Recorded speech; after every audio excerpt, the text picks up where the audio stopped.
स्वरूप और सत्य की तारीफ यदि की जाए तो इस मृतलोक की सब जमीन को कागज बना लो, पहाड़ों की मिट्टी को घोल कर स्याही बना लो, लेकिन उसकी शक्ल, उसके रूप का वर्णन कोई नहीं कर सकता। ऐसा परमात्मा प्रभु इस मनुष्य शरीर के द्वारा देखा गया, पाया गया। तमाम पुस्तकें पाने की हामी स्वीकार करती है कि हमने देखा, हमने पाया, ऐसे पाया, मेहनत से पाया, क्या त्यागा, त्याग कर पाया, क्या छोड़ा, छोड़ कर पाया, किसको देखा, किसको नहीं देखा, ये सभी धर्म पुस्तकें स्वीकार करती हैं। सब कुछ होते हुए भी हमारे मस्तक पर ऐसा दिल दिमाग हृदय पर पर्दा पड़ गया गंदगी का कि अपने को ये चेतना और समझ आती नहीं है कि ये फिर दोबारा आप समझते हो कि मनुष्य शरीर मिल जाएगा। फुकराओं, महात्माओं, औलियाओं, सिद्धों ने, अवतारी शक्तियों ने तो उसकी व्याख्या कह दी, बड़े भाग मानुष तन, जलमत मरण दुसे दो कोई, ऐसी ऐसी व्याख्या करके छोड़ दी। इसकी इज्जत और कदर हम लोग थोड़े समय में कर रहे हैं। तो जीवन का एक पलटा खा लो और वो खालिक, मालिक, वो प्रभु पलक के परे खड़ा हुआ। यही पलक है जो दुनिया की तरफ 24 घंटे चलते रहते हैं। इन्हीं पलकों को उलट दो, पुतली में सारा राज उस खिलकत का और प्रभु का भरा हुआ। और जिन्होंने भी पाया उसको, उस खिलकत को देखा, तमाम ब्रह्मांडों, अति विचित्रता लोक अनेका, रचना अमित एक से एका, मोह विलोक राम मुस्काई, बेहसत तुरंत गयो मुखमाई, उधर मांड सुन अंडज राया, देखूं बहु ब्रह्मांड निकाया। ये पलक के परे हम लोगों को इतना कलयुग का तत्काल तत्क्षण जो महात्माओं से लाभ मिलता था उसको छोड़ बैठे। सब बड़े पेट के धंधे। अगर पेट के लिए ही हो तो भगवान ने हमारी किस्मत और प्रारब्ध को बना दिया है, वो तो हमको मिलेगा ही। इसलिए महात्माओं ने कहा कि अपने पर विश्वास करो कि भगवान ने जो कुछ भी हमको पैदा होने के पहले देकर, जन्म पत्री बनाकर, प्रारब्ध, किस्मत, तकदीर की सारा सामान, सारे जीवन का सबको सुरक्षित रख दिया। अपने पे विश्वास करो, महात्माओं पे विश्वास करो, उनकी किताबों पर और फिर भगवान पर। हम अपने पे विश्वास करेंगे नहीं, महात्मा पर कैसे विश्वास होगा?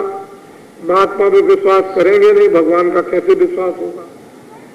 जब विश्वास नहीं होगा तो धर्म पुस्तकें समझ में आए नहीं। क्यों? कि वो तो पलक के परे की बात करते हैं। उस अलग को देखना चाहते हो तो पलक के परे चले जाओ।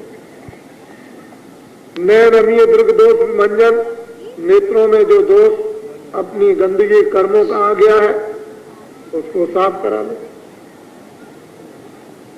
महात्मा यही तो आपको अमोलक बूटी, अजब एक बंगला तामे गुप्त धरी, काया नगर अजब एक बंगला तामे गुप्त धरी। ऐसी वो अजब जड़ी जो काया रूप मनुष्य रूपी जिस्म में, मकान में, वो ऐसी जगह रखी है कि उसका पता सिवाय महान आत्माओं के दूसरा कोई नहीं पा सकता। उस बूटी और उस जड़ी को जो भेदी होंगे, बेदी लीजय साथ कर दीनी वस्तु लगाए, कोट जन्म का पंथ था पल में पहुंचा जाए। वो अनेकों जन्मों का, अनेकों युगों का भूला हुआ रास्ता, मार्ग अपना प्रभु अगर कहीं आपको भेदी मिल गए उसके जानने वाले, तो आपको शीघ्र काम करा देंगे। और भेदी नहीं मिले तो ये रास्ता और लंबा हो जाएगा, क्योंकि ये दुनिया इस समय बड़ी विचित्र, विकराल और भोगों में फंस गई, ज्ञान से शून्य हो गई। पशुवत इच्छाएं काम कर रही हैं, इंद्रियां भी पशुवत काम कर रही, और फिर मानव जीवन के उन नियमों का जो वेदों शास्त्रों में ऋषियों ने हमारे सुख शांति जीवन के लिए बनाए थे, उनमें से किसी का भी पालन नहीं हो रहा।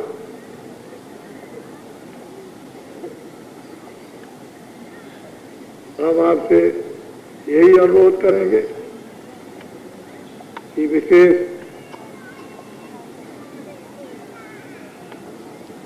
भगवान की आपके ऊपर में कृपा दया होने का सामान सब बन रहा है। मुझे तो ऐसा प्रतीत होता है कि एक दिन, एक समय, थोड़े समय के बाद एक ऐसा आने वाला है कि लोगों का मन, लोगों की बुद्धि, लोगों की आंखें, लोगों के कान, ये जितनी इंद्रियां हैं, जो 9 दरवाजे, और जिन जिन दरवाजों से जो जो क्रियाएं आप करते हैं, देखने, सुनने, सूंघने, इसकी विचार, मन, विकल्प, एक दिन ये सब परमार्थ में, ईश्वर भाव में, सत्य भाव में, प्रेम भाव में, दया भाव में जब ये परिणित होंगी, उस समय पर एक ऐसी तत्काल व्याकुलता हो जाएगी उसके दर्शन दीदार के लिए कि जल्दी से जल्दी स्वर्ग में पहुंचे, वैकुंठ में पहुंचे, सूर्यलोक में पहुंचे, पितृलोक में पहुंचे, गंधर्व लोक में पहुंचे, बहिष्ठ लोक में पहुंचे, 14 तबक में पहुंचे, 14 भवन में पहुंचे, शक्ति का दर्शन हो, आद्या महाशक्ति का हो, शिव का दर्शन हो जाए, ब्रह्म का दर्शन हो जाए, माया का दर्शन हो जाए, ऐसी पिपासा लगेगी।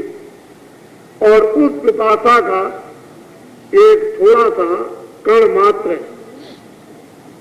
जो आपको ये दिखाई दे रहा है, ये अभी कण के बराबर है, अभी कुछ नहीं है। अभी उस पिपासा का एक कण स्वरूप आपकी आंखों के सामने आ रहा, और नर नारी सब थोड़ा बहुत इस बात का आभास मालूम कर रहे हैं कि जरूर कुछ है।